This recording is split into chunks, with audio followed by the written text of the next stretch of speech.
28 सितंबर को भारत की सेना ने पाकिस्तान अधिकृत कश्मीर में जाके सर्जिकल स्ट्राइक की। मोदी सरकार ने कहा कि ऐसी बड़ी सर्जिकल स्ट्राइक इससे पहले कभी हुई नहीं। क्या इस तरह की कार्रवाई से आतंक पर लगाम लगेगी? आतंक पर आखिरकार लगाम कैसे लगेगी? इस पर चर्चा करने के लिए मुंबई मंथन में इस वक्त हमारे साथ हैं सत्यपाल सिंह, पूर्व मुंबई पुलिस कमिश्नर हैं, बीजेपी के वर्तमान सांसद हैं, असुद्दीन ओवैसी, प्रेसिडेंट है एआईएमआईएम के, और साथ ही साथ अरविंद सावंत जो कि शिवसेना के एमपी हैं। स्वागत है आप तीनों का। सबसे पहले सत्यपाल सिंह साहब, मैं आपसे शुरू करूंगा क्योंकि आप मुंबई पुलिस के कमिश्नर रह चुके हैं, लॉ एंड ऑर्डर सिक्योरिटी को आप बेहतर समझते हैं। क्या आपके हिसाब से सर्जिकल स्ट्राइक जैसी भारत की अगर कोई कार्रवाई होती है, इससे आतंक का जो इंफ्रास्ट्रक्चर है पाकिस्तान ऑक्यूपाइड कश्मीर में, उस पर लगाम लगेगी? कोई फायदा होगा आतंक के खिलाफ लड़ाई में? देखिए, सबसे पहले भारत के बारे में दुनिया की एक भावना रही, एक सोच रही कि चाहे कानून व्यवस्था का प्रश्न हो और विशेष रूप से आतंकवाद का प्रश्न हो, भारत, हिंदुस्तान एक बहुत सॉफ्ट स्टेट रहा। बहुत कुछ लिखा गया इस पर, और पिछले लगभग कई वर्षों से इस बात का जिक्र होता रहा। और विशेष रूप से 2001 में जब अमेरिका में ट्विन टावर के ऊपर अटैक हुआ, ये सारी दुनिया को मालूम है कि अमेरिका ने एक कानून पास किया जिसका नाम है पैट्रियट एक्ट, और उसके लगभग तुरंत पास उन्होंने किया। और उस पैट्रियट एक्ट कानून के अंदर ये प्रावधान है कि आतंकवाद जहां से भी आएगा, जिस भी देश से आएगा, जहां से भी आतंकवादी आएंगे, जब भी उनको सपोर्ट करेगा, फंडिंग करेगा, ट्रेन करेगा, अमेरिका को यह अधिकार होगा वहां जाकर के उनको स्ट्राइक कर सके। लेकिन आपको लगता है कि हिंदुस्तान को भी इस तरह के पैट्रियट एक्ट की जरूरत है, इस तरह के प्रावधान की जरूरत है कि जो जहां से हम पे हमला करेगा उस पे जाके हम हमला करेंगे? मैं उसी बात को कह रहा हूं। इस बात की जो है, जैसे भारत को बड़ा कमजोर माना गया, पहली बार हमारे देश ने, माननीय प्रधानमंत्री मोदी जी के नेतृत्व में पहली बार इस देश ने ये दिखाया है कि भारत सॉफ्ट नहीं है, भारत कमजोर नहीं है, आतंकवाद के प्रति हमारी जीरो टॉलरेंस है। अगर ऐसा हुआ तो हमें पास ये ताकत है, कैपेसिटी है, हम वहाँ स्ट्राइक करेंगे। और ये सर्जिकल स्ट्राइक हुआ है, मेरा ऐसा विश्वास है, ज़्यादातर लोग इस देशवासी समझते हैं, इससे इस देश को बड़ा फायदा होगा। आपके हिसाब से बड़ा फायदा होगा? क्या आपके हिसाब से एक पैट्रियट एक्ट की भी जरूरत है जिसके तहत ये लिखा जाए कानून में कि आप हम पे हमला करोगे, दुनिया के किसी भी हिस्से से हम आप पे आके हमला करेंगे? जहां तक मेरी व्यक्तिगत राय की बात है, जब ये हुआ, जब उरी का अटैक हुआ, मैंने अपने ट्वीट में ये लिखा था, केवल मात्र कंडम करने से बात नहीं बनेगी कि आतंकवाद का हम जो कंडम करते हैं उससे बात नहीं बनेगी। हमें इस देश को पैट्रियट एक्ट जैसे कानून की इस देश को जरूरत है। हमारे देश के अंदर दुर्भाग्य से एंटी टेरर लॉ कमजोर तो हुए थे, उसको मजबूत, सारी दुनिया उनको मजबूत करते, स्ट्रॉन्ग बनाने की कोशिश करती रही, लेकिन देश ने नहीं किया। पहली बार सर्जिकल स्ट्राइक करके हमने दिखाया है कि हम कमजोर नहीं हैं, हमारे पास ताकत। असुद्दीन ओवैसी साहब, आप मानते हैं इस बात को? मोदी सरकार इसको एक बहुत बड़ा मुद्दा बना रही है, कह रही है कि पिछली सरकारें कमजोर थी, हमने जाके पाकिस्तान में घुस के आतंकवादियों को मारा, उन्हें जो लोग सपोर्ट करते हैं उन्हें मारा, और आतंक के खिलाफ लड़ाई में इससे हमें बड़ा बल मिलेगा। कि सबसे पहली बात तो यह है कि मुझे ताज्जुब हो रहा है कि ये मुंबई के पुलिस कमिश्नर थे, सिक्योरिटी रिलेटेड अफेयर्स ज़्यादा जानते हैं हम और आपसे।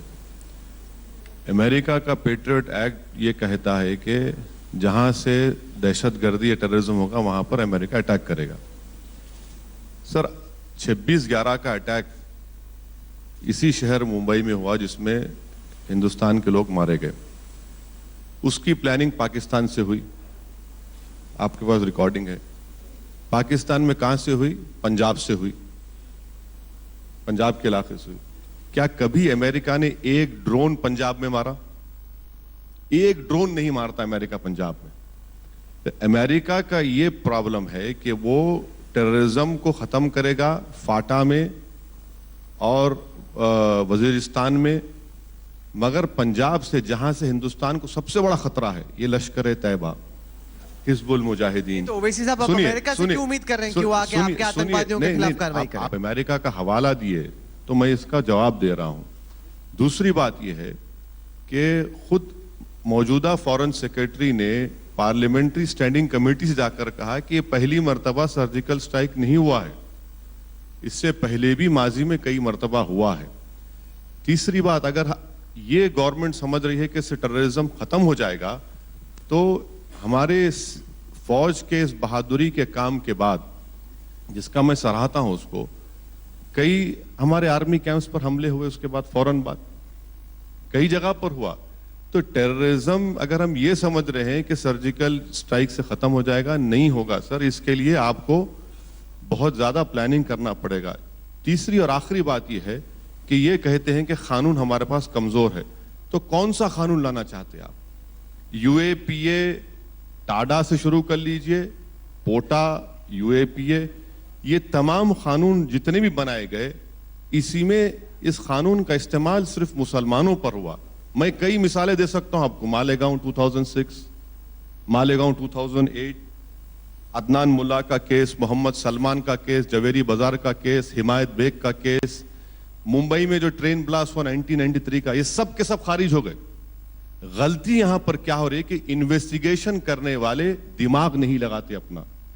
कानून सख्त बना ली, फर्क नहीं पड़ेगा। इन्वेस्टिगेशन करने वाले सही काम नहीं करते, और इससे होता क्या कि 10-10 साल, 8-8 साल, 15-15 साल चलिए, लोग जेल में रहते। दो बातें कही आपने। कहा कि कानून बनाने से कुछ नहीं होगा, और साथ ही साथ आपने कहा कि सर्जिकल स्ट्राइक से कुछ नहीं होगा। सत्यपाल जी, आपने कहा कि सर्जिकल स्ट्राइक बहुत बड़ा एक मुकाम है, इससे बहुत बल मिलेगा। ओवैसी साहब हवाला दे रहे हैं, उसके बाद आप आतंकवादी हमले उठाइए। बारामूला में, कुपवारा में, सोपोर में, सब जगह तो आतंकवादी हमले अभी भी हो रहे हैं। और राहुल जी, एक बात ये भी सुन लीजिए, कश्मीर में अनरेस्ट खत्म नहीं हो रहा है। सरकार जो है 100 दिन हो गए वहां पर, और 108 दिन हो गए, गड़बड़ चल रही है। तो ये भी सोचना पड़ेगा हमको। बताइए सत्यपाल जी। सबसे पहले बात तो ये है कि केवल मात्र मैंने ये नहीं कहा कि कानून से आतंकवाद खत्म हो जाएगा, लेकिन आतंकवाद को खत्म करने के लिए कानून को भी स्ट्रॉन्ग, मजबूत करने की जरूरत है, और करना ही चाहिए। नंबर 2 बात, एक दिन के अंदर सर्जिकल स्ट्राइक होगी, उससे एकदम से आतंकवाद खत्म हो जाएगा, ये बात कोई नहीं कह रहा है। लेकिन इससे निश्चित रूप से जो आतंकवादी हैं, उनको मदद करने वाले जो लोग हैं या देश हैं, जिस प्रकार से पाकिस्तान आज अलग थलग दुनिया की नज़रों में पड़ा है, इसका एक बहुत बड़ा फायदा उसको होगा। दूसरी बात, जो ओवैसी साहब कह रहे हैं कि कानून जो पहले रहे उनका बड़ा गलत इस्तेमाल हुआ, गलत का इस्तेमाल कहीं हो सकता, मैं नहीं कहता कि इसका कुछ नहीं हुआ है, लेकिन इसका मतलब ये नहीं, लेकिन लोगों ने ऐसा भी किया, ऐसी भी सरकारें रही हैं, और मैं तो इस बात के ऊपर रिकॉर्ड पर हूँ इन राइटिंग, कि लोगों ने जब इस बात को जो है आतंकवाद को किसी मजहब के साथ जोड़ने की बात करी कि हमारे लोगों को क्यों तंग किया जा रहा है, तब गड़बड़ हो जाती है। अपराध से, आतंक से जब मजहब को, जाति को जोड़े जाने लगता है, देश को पीछे छोड़ा जाता है, तब गड़बड़ शुरू हो जाती है। चलिए अरविंद साहब आपसे पूछना चाहता हूँ, क्योंकि दो बातें हमने सुनी। ओवैसी साहब कहते हैं सर्जिकल स्ट्राइक से कुछ बदला नहीं है, और सत्यपाल जी कहते हैं कि एक स्ट्राइक से नहीं बदलेगा, लेकिन एक मैसेज गया है कि अगर आप हम पे हमला करोगे तो हम आप पे हमला करेंगे। पाकिस्तान आइसोलेट हो रहा है। आपको लगता है कि आतंक पे लगाम लगाने में इसमें मदद मिलेगी? पहली बात तो मैं खास करके जो सर्जिकल स्ट्राइक हमारे जवानों ने किया, फौजियों का स्वागत करता हूं, उनका अभिनंदन करता हूं। ये राजनीतिक मामला जब हम इस विषय को करते हैं तो उसका दर्द मुझे होता है। हम सोचते हैं कि ये विषय कि उसकी न्यू पे जाओ पहले, अब न्यू के पास नहीं जा रहे हैं हम, ऊपर we are beating the bush. असलियत ये है, हिंदुस्तान जब बना तो ये जो सारे राज्य थे, जम्मू कश्मीर वो कानूनन इंडियन इंडिपेंडेंस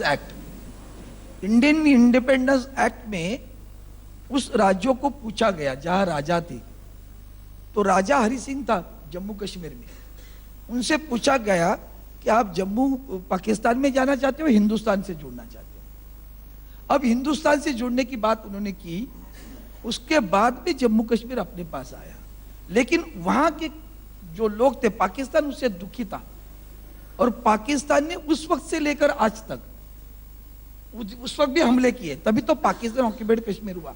जो ट्राइबल्स को लेके अफगानिस्तान के 47 में border क्या हुआ, पे- हमें इतिहास एक याद है, मिनट, मैं पूरा- आपसे सर्जिकल पूरा स्ट्राइक पे आता हूं पूछ रहा हूं। अभी वहां से ये जड़ है, इसको भूल रहे हैं हम। न्यू पे हमला करना चाहिए। अब ये हमले होते रहे, अब सर्जिकल स्ट्राइक हुआ, उसके ऊपर भी बहस होती रही। इस देश के लिए शोभा नहीं देती, इस देश के लिए शोभा नहीं देती कि सर्जिकल स्ट्राइक पर बहस करें। हमें विश्वास करना है हमारे जवानों पर, हमारे फौजियों पर, और उन्होंने जो किया उसका अभिनंदन करना चाहिए, उनके पीछे डट के खड़ा रहना चाहिए था। अब रही बात एक सर्जिकल स्ट्राइक से कैसे होगा, हम जानते हैं कि पाकिस्तान के अंदरूनी मामले भी बहुत एकदम गंभीर है। वहां मिलिट्री, दूसरी तरफ Pakistan, and Pakistan government sponsored terrorist organisations, ये तीन है। कुछ लोग अफगानिस्तान के बॉर्डर जो ट्राइबल्स को लेके मुजाहिदीन गए, उन्हीं मुजाहिदीन को लेकर तो उस वक्त 1947 में अटैक किया गया अपने ऊपर।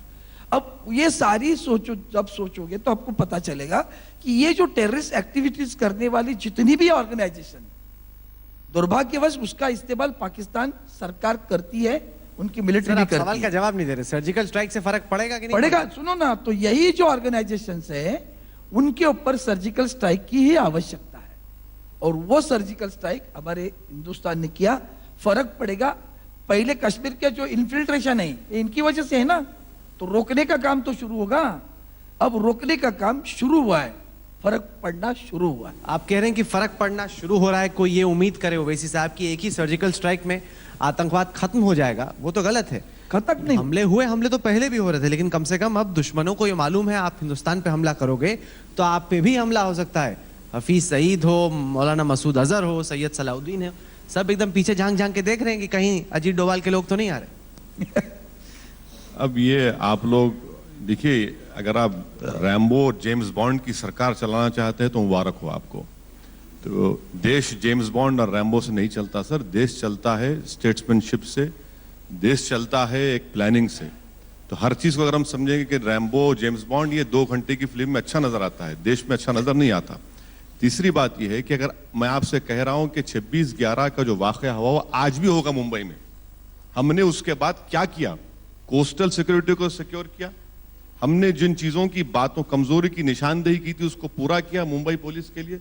ठीक है, आपने उन हथियार सोफिस्टिकेट दिया, हम उससे सबक हासिल नहीं करते।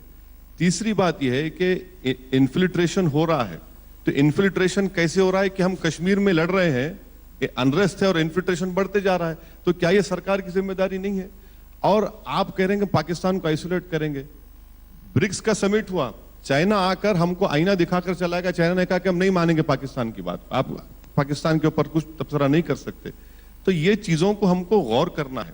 तो ये इसको अच्छा, अभी सतपाल साहब बोले कि मजहब से नहीं देखना चाहिए, मैं बिल्कुल मुत्तफिक हूं। तो फिर 2006 का मालेगांव ब्लास्ट में और 8 में साध्वी प्रज्ञा ठाकुर को बचाने की क्यों कोशिश कर रही है आपकी गवर्नमेंट? डिस्चार्ज पिटीशन डाल देते हैं कि हाँ इसके खिलाफ एविडेंस नहीं है, जज बोलता है कि नहीं इसके खिलाफ एविडेंस है। और सत्यपाल सिंह साहब बरसों से महाराष्ट्र पुलिस में है, साध्वी प्रज्ञा का ऑफेंस क्या है कि उसकी मोटरसाइकिल लेकर किसी ने बॉम्ब ब्लास्ट किया। सर 93 के ब्लास्ट में भी एक मुस्लिम औरत की मारुति वैन थी जिसमें हथियार रखा गया था, उसको इस्तेमाल हुआ था 93 में, उसको सजा दी गई। हमारी गवर्नमेंट कहती है कि नहीं उसको छोड़ दो, डिस्चार्ज कर दो। तो मजहब की ऐनक लगाकर कौन देख रहा है? आप मजहब की ऐनक मत लगाइए। हम कह रहे हैं कि आप प्रोफेशनल तरीके से इन्वेस्टिगेशन करिए आतंकवाद। और एक लास्ट बात, अगर 10-12 साल 6 साल के बाद कोई हिंदू मुसलमान दलित जिस पर यूएपीए पोटा लगता है और वो कोर्ट से डिस्चार्ज हो जाता है, तो फिर उस पुलिस ऑफिसर के खिलाफ एक्शन लेना चाहिए। सस्पेंशन से काम नहीं चलेगा और उसको कंपनसेशन देना चाहिए, तभी जाकर हम सही मानों में प्रोफेशनल अप्रोच होगा हमारा। ओवैसी साहब ने जो बातें कही वो आपने सुनी।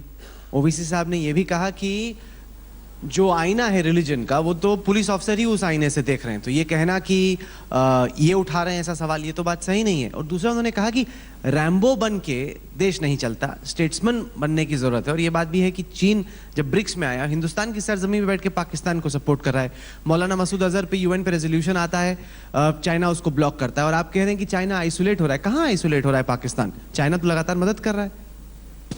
सबसे पहले कि पुलिस मजहब के आईने से देखती है, ये बात गलत है।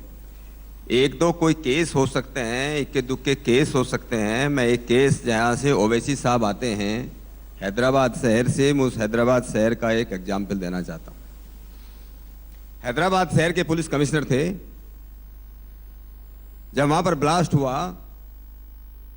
और उनको जिस बातों पर शक था कि उसमें मुस्लिम लड़के इन्वॉल्व हैं, जब उनको लाया गया पुलिस स्टेशन के अंदर, वहाँ के मुख्यमंत्री ने उनको कहा आप इस तरह से इन लोगों को परेशान मत करो, इनको परेशान करोगे तो अपने को बड़ी दिक्कत होगी और आपको भी बड़ी दिक्कत होगी। लेकिन पुलिस कमिश्नर ने नहीं सुना। पुलिस कमिश्नर को वार्निंग दी गई या तो आप बंद करो otherwise you will be out, और तीसरे दिन पुलिस कमिश्नर की वहां से छुट्टी होगी। उसका नाम, अगर हम नाम लोग बोल इस तरह के नाम बोलिए सर। आप Let me please. Sir commissioner police का नाम बोल दिए सर। आप झूठ कह रहे हैं। I am charging you that आप झूठ कह रहे हैं। आप कमिश्नर पुलिस का नाम बोलिए। मैंने सर देखिए, मैं आपसे मैं बता रहा हूँ, नाम बता रहा हूँ। मक्का मस्जिद का बॉम्ब ब्लास्ट हुआ। सर पढ़ते नहीं है आप या फिर खामोश। मक्का मस्जिद का ब्लास्ट हुआ। हमारा Aurangabad arms haul case, colonel Purohit की चार्जशीट जो हेमंत करकरे ने डाली, हेमंत करकरे ने कर्नल पुरोहित के रिकॉर्डेड मैसेजेस और वो लिखा, पेज नंबर 66 पर चार्जशीट पर लिखा कि मक्का मस्जिद का ब्लास्ट भी इन्होंने किया, अभिनव भारत ने। उसने ये भी कहा कि हमने इजराइल से हथियार मांगे। उसने ये भी कहा कि हमने मक्का मस्जिद का ब्लास्ट किया। सर कौन सा पुलिस कमिश्नर है जिसका आप नाम ले लीजिए। मैं आपको बता रहा हूं कि मक्का मस्जिद के ब्लास्ट के बाद माफी चाहना पड़ा कांग्रेस के चीफ मिनिस्टर को, और मालूम हुआ कि मुसलमान बच्चे ने नहीं किया बल्कि अभिनव भारत के लोगों ने। वहां पर केस उन पर चल रहा है। सर आप कमिश्नर पुलिस रह चुके हैं, कम से कम फैक्ट तो सही बता दीजिए पब्लिक के सामने। मैं इसको ये कहना चाहता हूं, 1976 आईपीएस बैच का अधिकारी सरदार जी थे सिंह, उनकी बात है। मक्का मस्जिद का ब्लास्ट है, वो सीबीआई में ज्वाइंट डायरेक्टर थे, और मक्का मस्जिद को एनआईए ने प्रूफ किया कि मुसलमानों ने नहीं किया। क्लीन चिट दिया उनको, कंपनसेशन हमने दिलाया। 80 बच्चों को 1 महीने तक इलेक्ट्रिक का शॉक दिया गया। 3 दिन नहीं, 1 महीना वो जेल में थे। कोर्ट ने भी उनको एक्सोनरेट किया। बाद में मालूम हुआ कि करने वाले कोई और थे। तो सर प्लीज। वैसे साहब सुनिए, पहली बात तो मैं मक्का मस्जिद की ब्लास्ट की बात नहीं कर रहा हूं, मैं एक एग्जाम्पल उदाहरण दे रहा हूं। आप जब सिंह साहब की बात कर रहे हैं, वो मेरे, मैं जानता हूं उनको, वो सीबीआई में गए, बाद में रिटायर वहां से हुए। अभी भी वो रिटायर्ड आदमी है, रिटायर्ड है, स्पेशल डायरेक्टर सीबीआई। आज भी उससे यहाँ से फोन करके बातें कर सकते हैं उसके साथ ये हुआ या नहीं। अब सर उनकी किताब जब लिखी जाएगी उसमें देख लेंगे। उनके साथ ऐसा हुआ, एक केस नहीं, ऐसे और भी कई केस हैं, उनको मैं इतना समय उसमें नहीं लेना चाहता हूं। जब हमारी सरकारें मजहब के नाम से, पॉलिटिक्स के नाम से आतंकवाद और अपराध को देखने लगती है, तभी वहां पर ये गड़बड़ शुरू हो जाती है। दूसरा मुद्दा उठा कि मोदी सरकार रैम्बो के रूप में चल रही है और स्टेट्समैन के रूप में चलने की जरूरत है। आपने कहा कि पाकिस्तान मैं उसका जवाब देता हूं। चीन तो लगातार मदद कर रहा है। पहली बात मैं कहता हूं कि इस समय की जो वर्तमान सरकार है, मोदी सरकार है, जैसे एक स्टेट्समैन को करना चाहिए, जैसे एक सरकार को करना चाहिए, उसके पास जो है, जिसको हम कहते हैं कि iron hand in velvet gloves, उसके पास बातचीत कर, पहले बातचीत भी कीजिए, टॉक भी कीजिए। अगर कोई सुनता नहीं, उसके पास आयरन हैंड भी होना चाहिए। यही स्टेटमैनशिप है। स्टेटमैनशिप जो है हाथ जोड़ने के लिए नहीं है। शासन जो है वो डंडे से चलता है। शासन जो है जहाँ पर कोई उसके जो है कि व्यवस्था के हिसाब से चलता है। व्यवस्था हमारी इतनी मजबूत हो कि दुनिया के लोग ये समझें, रहने वाले लोग समझें कि यहाँ पर 0 टॉलरेंस है। अगर आप गड़बड़ करोगे तो आपको बख्शा नहीं जाएगा।